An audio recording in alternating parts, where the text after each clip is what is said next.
അസ്സലാമു അലൈക്കും വറഹ്മത്തുള്ളാഹി തആല വബറകാതുഹു.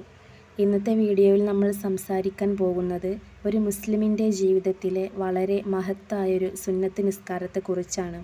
രാത്രി ഉറക്കിൽ നിന്ന് എഴുന്നേറ്റ് അള്ളാഹുവിന് വേണ്ടി നിസ്കരിക്കുന്ന നിസ്കാരമാണ് തഹജ്ജുദ് നിസ്കാരം. നമ്മുടെ പ്രവാചകൻ മുഹമ്മദ് മുസ്തഫ സല്ലല്ലാഹു അലൈഹി വസല്ലമ തങ്ങൾ രാത്രിയിൽ സ്ഥിരമായി തഹജ്ജുദ് നിസ്കരിക്കാറുണ്ടായിരുന്നു. അത് അദ്ദേഹത്തിൻ്റെ ജീവിതത്തിലെ പ്രധാന ആരാധനകളിൽ ഒന്നാണ്. പ്രവാചകൻ മുഹമ്മദ് മുസ്തഫ സല്ലല്ലാഹു അലൈഹി വസല്ലമ തങ്ങൾ പറയുന്നു, ഓരോ രാത്രിയുടെയും അവസാന മൂന്നിലൊന്നിൽ അള്ളാഹു ഏറ്റവും താഴെയുള്ള ആകാശത്തിലേക്ക് ഇറങ്ങി വരികയും ആരാണ് എന്നോട് പ്രാർത്ഥിക്കുന്നത്, അവന് ഞാൻ ഉത്തരം നൽകാം.